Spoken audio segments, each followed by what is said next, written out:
Turn to John chapter 21 today, if you have a Bible with you.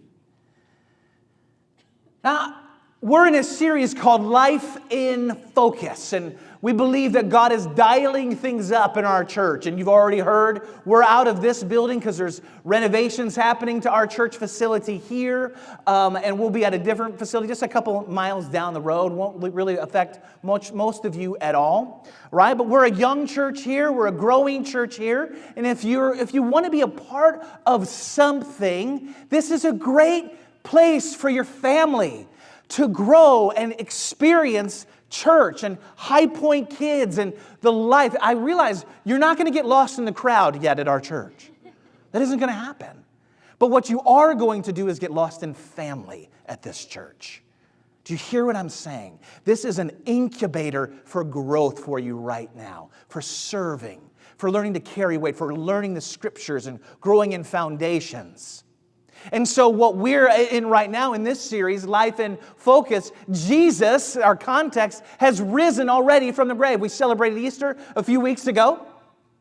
And so we're just kind of moving through the text. And Jesus has appeared multiple times to people after the resurrection. And you have to ask yourself, with the time that Jesus had, why did he choose to appear to those that he appeared to?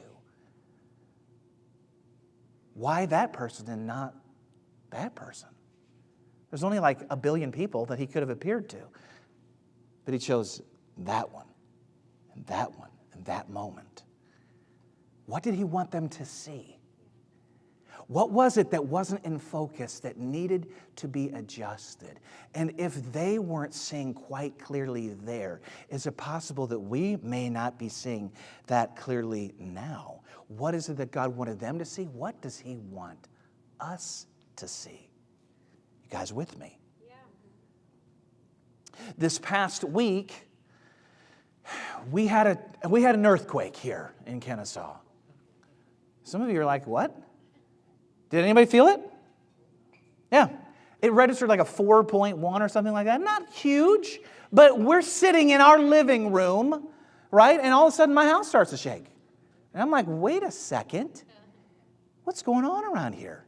So you get online and you're seeing all the other people. They're like, house shaking, earthquake, and it's like, okay, it is an earthquake, but let's calm it. Relax, bro. Okay? Like your dishes aren't falling out of the china cabinet and breaking, okay? Right? But there was in fact an earthquake, and the tremors were in fact felt here in our city. And if you've ever seen real earthquake footage, or maybe in our context, tornado wreckage, there's always a common kind of look that people have. Right, the news, news persons, got the microphone and they're interviewing, all the things are going on, and people oftentimes look stunned, don't they? They kind of have the look of like, and some of that is actually shock, but the other kind of reality is life just suddenly, with the snap of a finger, just became so overwhelming. Like, where do you start? How do you rebuild? Where do you begin in the midst of all this kind of wreckage? Do you know what I mean? Right in the midst of all of it. Some of you know the feeling of having like kids, and you walk into the room and the room is such a mess, you're just like, shut the door. Like, I don't even want to see it. I'm going to pretend like this doesn't even exist, right? Because it's too much to just deal with right now. I can feel that way. That can be my tendency. Or you have other people, like my lovely wife, who sees the mess and is like, yes, it's time to go to work. You, child, get in here right now. You're going to pick this up, this up, this up, this up. And then when you're done, you're going to come and see me. And I'm going to tell you 5 other things that you have to do. And just boom, boom, boom, boom, boom, boom, boom, boom, boom, boom, boom, boom, right? That's not how I do it. I just shut the door. We're going to pretend like this does not even exist, okay? But life can feel at times, can it not, overwhelming. It can feel a lot like that aftershock, right, of the earthquake or the tornado moment, right? We look and we feel the quaking and the overwhelming nature at times with family. And we think to ourselves, I don't know what to do. There's hurt, there's offense, there's pain. I don't know what to do. We feel that in our finances at times, where you just feel jammed. You just feel up against the wall. I don't really know what to do. You've got relationships, you've got money, you've got spiritual life, you've just got life. And sometimes it feels flat out overwhelming. I think when we look at the disciples and in John 21, I think we can make a very clear connection to life feeling overwhelming. In fact, for them, let's just call it like it is. That's an understatement. Jesus has died. Their fearless leader is gone. And to really make things confusing, he's appeared a few times.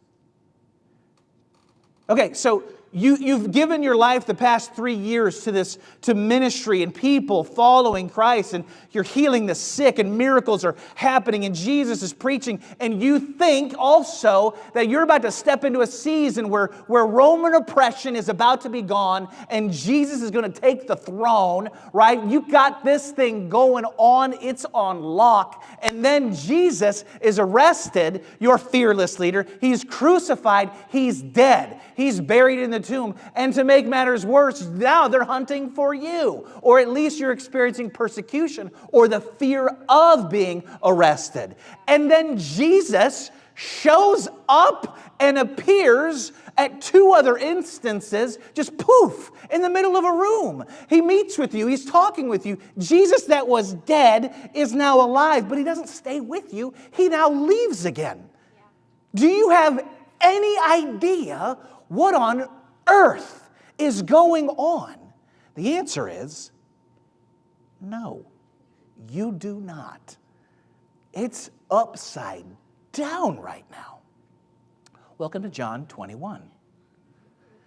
Afterward, verse 1, Jesus appeared again to his disciples by the Sea of Galilee. It happened this way. Peter, Thomas, also known as Didymus, Nathanael from Cana in Galilee, the sons of Zebedee, and 2 other disciples, they're all together. I'm going out to fish, Peter told them, and they said, we'll go with you. So they went out and got into the boat, but that night they caught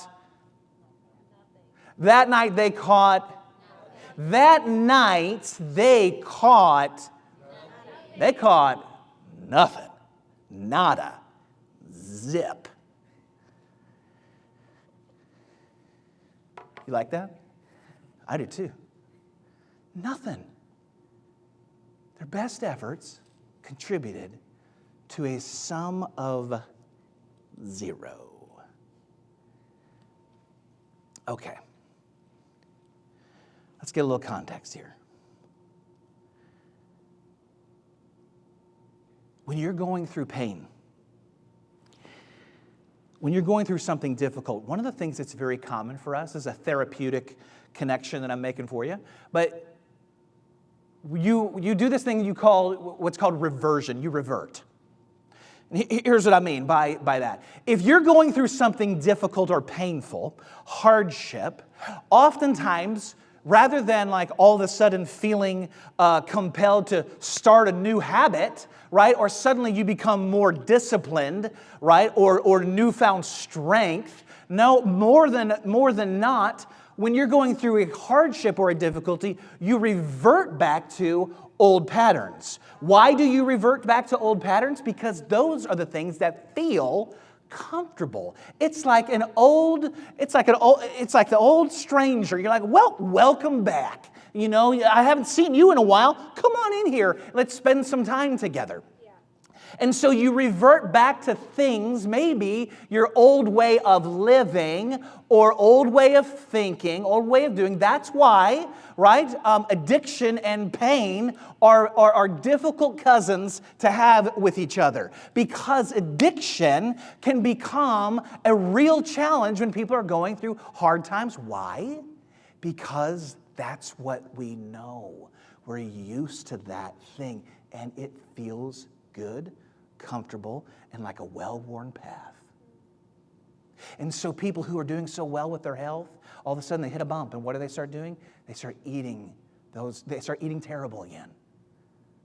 Why? Because it makes you feel good. People who have kicked a drinking habit, they go through something difficult, and what is it that they begin to do again? They pick up the bottle. They drink again. There's drugs. There's alcohol. There's relationships. How many times have you seen it? Where it's like, I'm going through a hard time. What am I going to do? And somebody reverts back to that old high school flame, right? That old relationship. This will solve everything, won't it? False. It will not solve everything. In fact, it is the worst thing that you can do. But it is the proclivity of the human heart. And so Peter and the disciples are going through a hard time. They don't know up from down. So what do? Peter makes the announcement, the ever-impulsive leader. What's he say? I'm going out to fish. It's what he knows. It's what he's comfortable with, familiar with. It's like an old friend. I'm going out to fish. And the instinctive response of all the other disciples that are with him, we're coming with you. This is going to feel, we can't solve all this stuff, but we can at least get out here and fish. We know how to do that. And if you look at your text, right, now this is me being a little bit of a word nerd for you. But I love how John writes it, right, because he doesn't say that they got in a boat. Right? If you look at the Greek, it's that they got in the boat. Just walk with me here. If I told you that to go get in a boat, that tells you to go get in any kind of boat. Go find a boat. There's nothing specific about that boat. It's just a boat. But here we have a possessive word here in front of boat. In fact, go get the boat. In other words, there is a familiarity here. It's the boat. We know which boat this is. It's our boat. It's the boat. We don't need any kind of further clarification. It's not a boat, it's the boat. You with me here? So they're going in, they're getting in the boat. They know this well. Okay? John knows this well. And so they go fishing, and the nets are laid out, and they catch nothing. Verse 4, early in the morning, because fishing, by the way, this kind of fishing is done at night. So early in the morning, Jesus stood on the shore. But the disciples didn't realize that it was Jesus. Does this sound familiar? We just had this happen with Mary Magdalene. I've preached on it for 2 weeks. Mary didn't recognize Jesus in his resurrected moment either. They don't recognize it, so he calls out to them, friends, haven't you any fish? No, they answered. This wouldn't have been like, no. No, this would have been like, no, thanks for asking, okay? He says, throw your net on the right side of the boat and you will find some. When they did, they were unable to haul the net in because of the large number of fish. Then the disciple whom Jesus loved said to Peter, it is the Lord. As soon as Simon Peter heard him say, it is the Lord, he wrapped his outer garment around him, for he'd taken it off and had jumped into the water.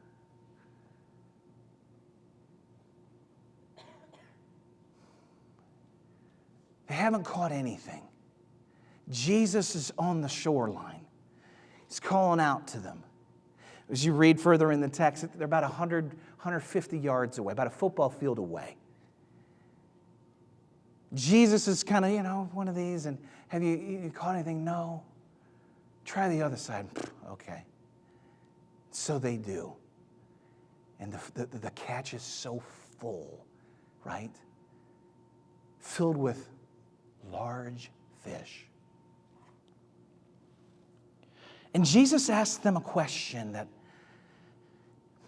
I want us to flip it a little bit for ourselves today, because I think it is the question that all of us need to answer in our own hearts today. Jesus looks at them and says, hey, have you gotten any fish? Have you caught anything? What's going on in those nets? Or in other words, you got anything to eat?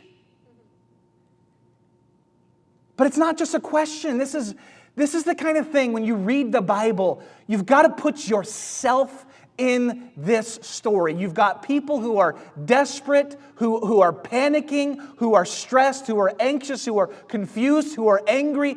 Every range of human emotion you can insert into the disciples in this moment. So you should be able to find yourself in this story with tremendous ease. Whatever you might feel or be going through, I promise you that emotion is present. And Jesus is looking at them and he's asking, you got any fish? Have you caught anything? In other words, have all your efforts in your own strength gotten you anywhere today? Have any of your efforts, have all of your efforts in your own strength, in your own ability, in your own might, in your own power, has it caught you anything? Have you netted anything out of this? Oh, I know you're working hard. I know you're trying to get the job done. I see it. I recognize it. And has it contributed to anything? And no truer words have ever been spoken than when the disciples responded with, no. I'm doing this. We're trying. We are experienced fishermen. We know how to do this. And we're out here doing it in our ability, in our knowledge, in our strength.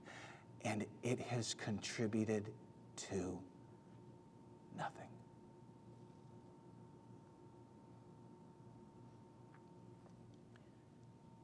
And then Jesus tells them to throw that net on the other side. And maybe you're new to faith or new to the Bible, but this is now the back end of their time with Jesus. He's preparing to ascend and be gone. So this is the end of their ministry with him. But this would have felt eerily familiar because it is ending the exact same way that ministry began. Jesus is literally speaking to them, right? If you read the beginning of the Gospels, and when he calls them to follow him, what are they doing? They're fishing. And what have they just finished doing? They've been fishing all night, and they've caught nothing. And Jesus says, try the net on the other side. And so Peter responds, he's like, I don't really want to do this, but because you say so. They knew he was a teacher, right? They knew he was a rabbi, right? But they're like, because you say so, we'll go ahead and do it. And so they throw on the other side, and the net is so full, it begins to break. This is how it begins when Jesus calls them into ministry. And now this is how it ends. And what is it that John says in this moment? He looks up. Why? Because he sees and knows the moment this feels really familiar. It's the Lord. Does he actually see and recognize him? Or does he just know? Because I'm in a miraculous moment that I cannot explain. And the only way that I can rationalize what is happening is that this has to be Jesus. That has to be him. From 100 yards out plus, I don't know if I'd be able to recognize that that is truly Jesus from here. I don't know. But John knows the moment. He declares that it's the Lord. And who jumps out of the boat but Peter? He doesn't even wait a second. He grabs his outer garment, because when you're fishing like this, you're probably not wearing anything but what looks more like a loincloth at this point. Jesus can't see me like this. I have a little bit more dignity. So he puts on his outer garment and jumps out of the water. Out of the boat and into the water.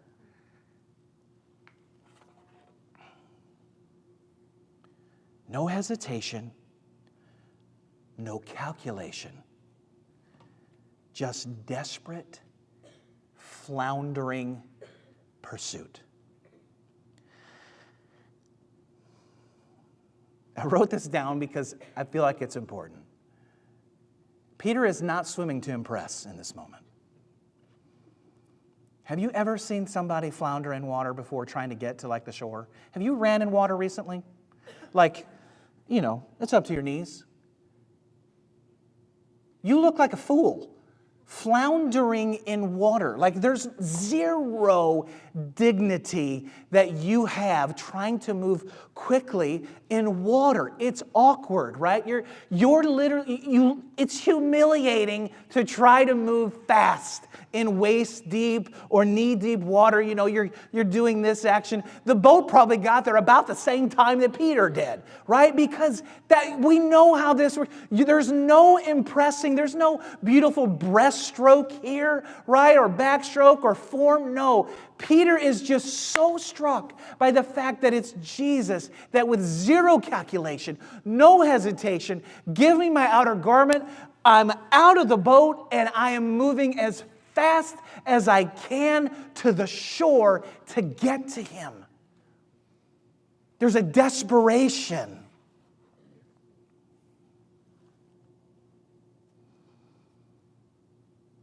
And in chapter 21, verse 8, the other disciples followed in the boat, towing the net full of fish. They're doing all the work. For they weren't far from shore, about 100 yards.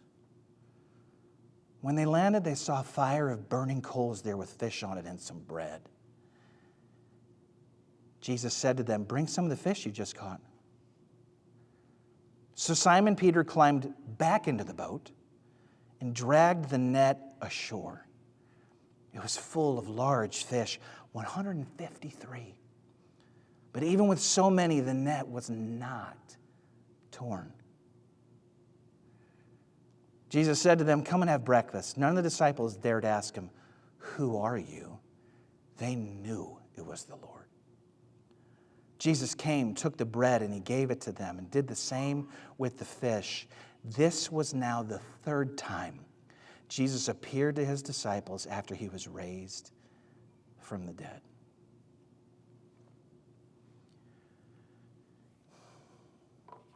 Peter's getting in the boat. He's pulling that net full of all these fish, 153. But it wasn't just like a little bitty fish, 153 big fish. But the difference between the story at the beginning and the story at the end is that the net broke the first time, and it's not breaking now.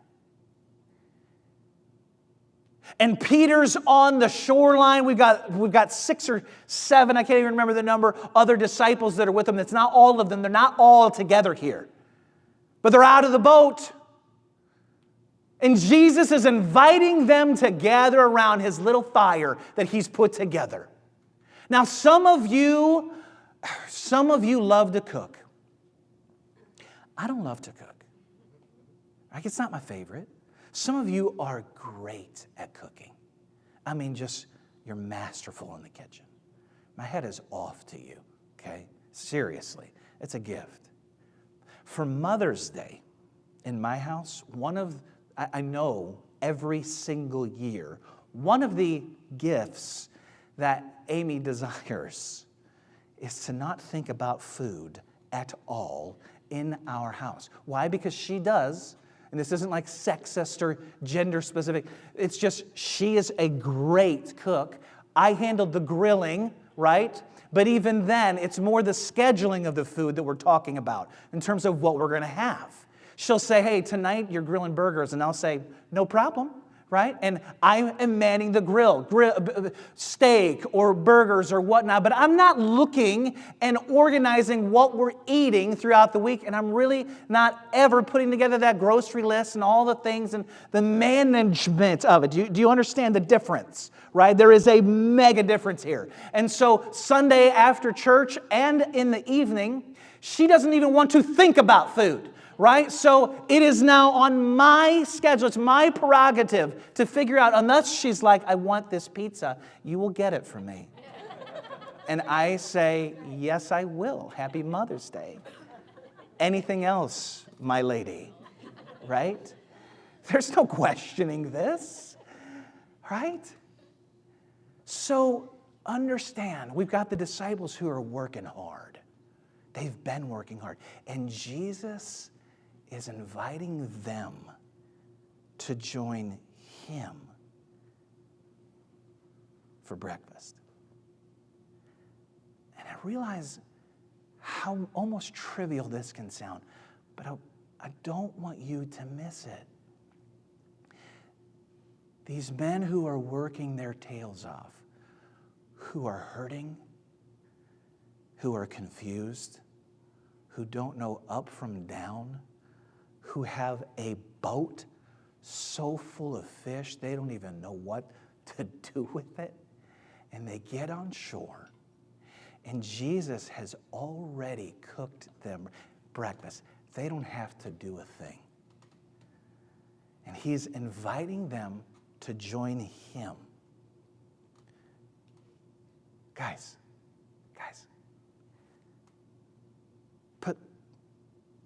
put the oars down, get the boat settled. Come on over here.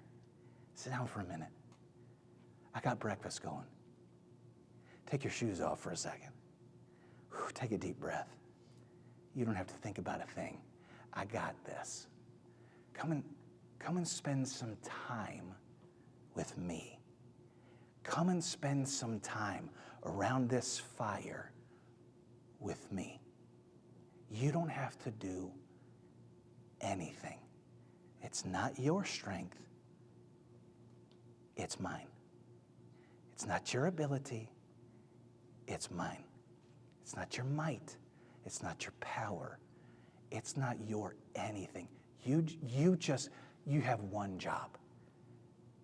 Come. Spend some time with me. Now, it is basic Christian theology around the world that you have the Trinity, the Father, the Son, and the Spirit. Jesus is not like, he's not a ghost in this moment. He is the fullness of God in the flesh, right? This is fully God on the shoreline cooking breakfast for these men, for these disciples. And so it's worth acknowledging the God of the universe, the one who breathed the stars into existence, the one who formed man from the dust of the earth, is now the God who is sitting with them in the flesh. The God of the universe is making breakfast for broken men. Do you catch this? This reveals the heart and character of God so much. These are my guys. These are my people. I spent 3 years in an intimate setting with them, and I know that they're hurting. I know they're carrying the weight of the world upon their shoulders. Why don't you come on in here? I want you to understand. In the same way that he served them previously by washing their feet, he's now serving them in the midst of their pain and in the midst of their hardship. And he's doing just the unthinkable for the God of heaven and earth. What's he doing? He's making breakfast. And he's serving his people. Bingo. Now, who's present? I don't even know, but I like to imagine what this might have been like. You've been there 3 years with each other. He's making them fish. If it's James, we don't even know. There's 2 other disciples aren't even named. James is his actual brother.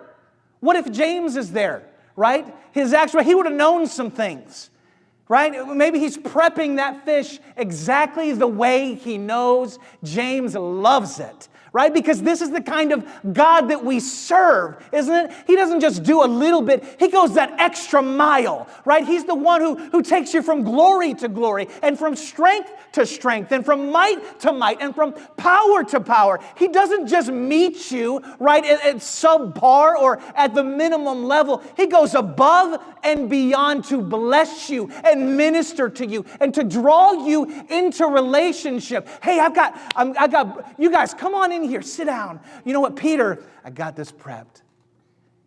And I put a little extra pepper on it because I know how much you like it. Here you go.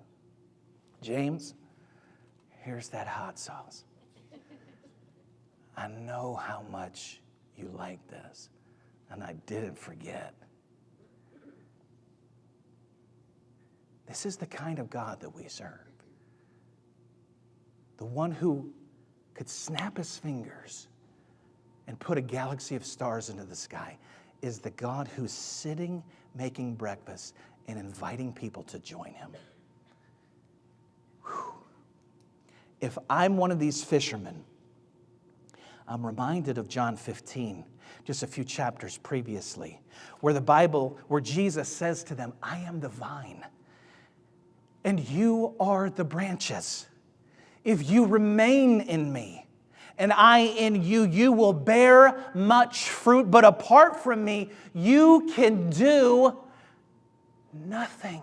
What have they just experienced out on the boat?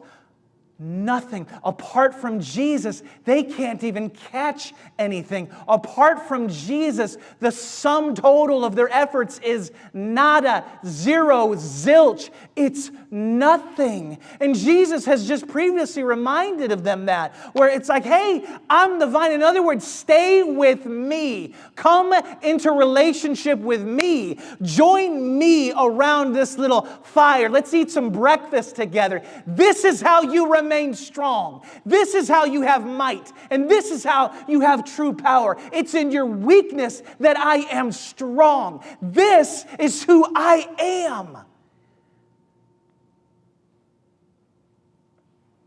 In your strength, nothing, but in my strength, everything. Without Jesus, the net is empty. With Jesus, the net is full. Why is this story so important? Because we're seeing a microcosm of what life is like. It's not just about the net, right? It's about your life. Without Jesus, your life is. Without Jesus, your life is. Nothing. It's empty. But with Jesus, your life is full. Without Jesus, your soul is hungry. With Jesus, you eat and you are satisfied. You experience the fullness of joy. What is it that Jesus over and over and over again reminds them of? Those who seek me with all their heart, they'll find me. Right? If you hunger and thirst for righteousness, guess what? You will be filled. You'll be satisfied. And is this not the heart of the story of God from beginning all the way to the end? You've got Adam and Eve choosing to fill themselves, their own appetites, with their strength, their decisions, their autonomy. I'm going to do this my way, in my ability, my power, my strength. And all they reaped was death, separation, destruction, emptiness.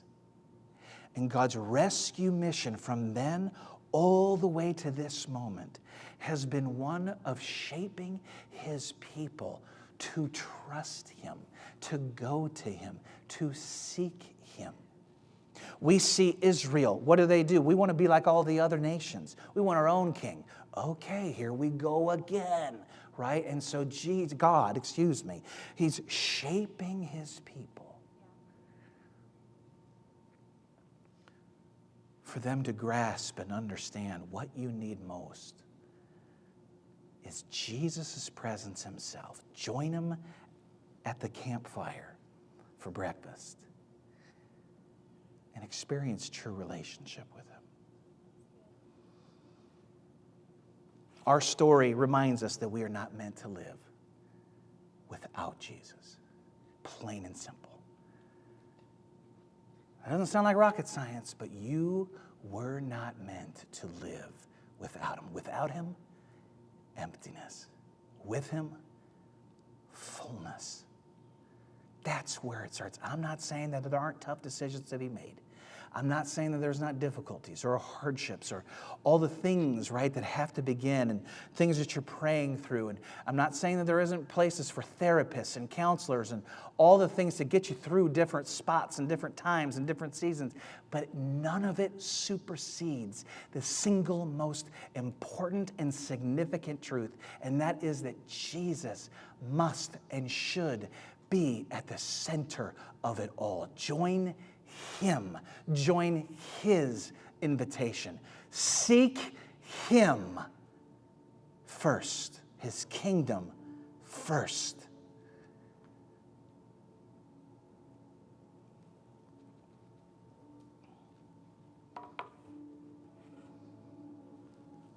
Many times we try to fix our relationships in our strength. We fix our job situation in our strength. I'm just going to work harder. I'm going to fix this, I'm going to fix that, I'm going to do this, I'm going to do that. And God isn't even part of the equation. But he's calling to us. You got it? You caught anything? More often than not, the answer is not really. No. What do you need to do? You need to respond like Peter. Jump out of that boat. Respond to his voice and join him in relationship. Starts there. Stand to your feet.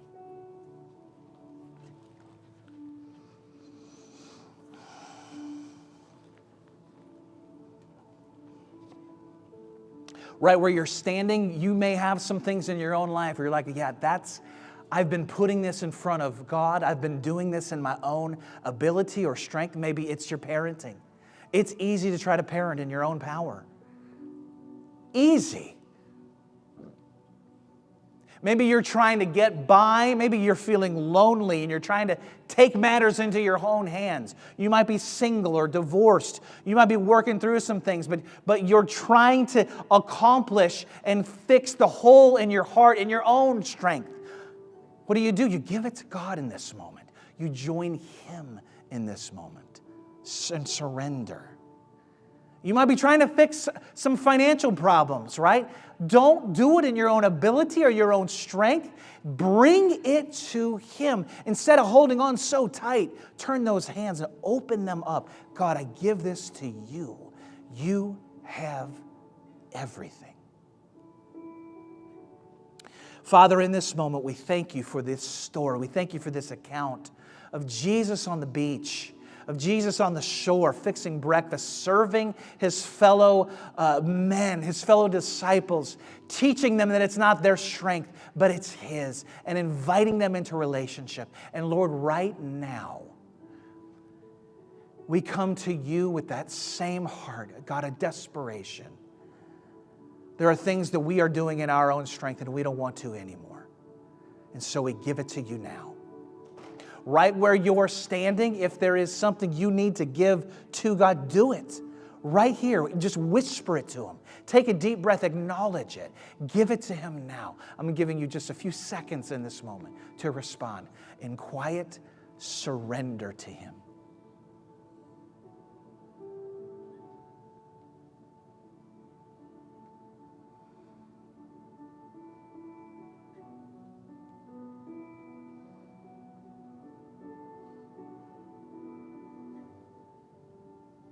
Say, Jesus, I give you my all. I'm bringing everything to you. Thank you for being my God and my King. I love and worship you. Amen.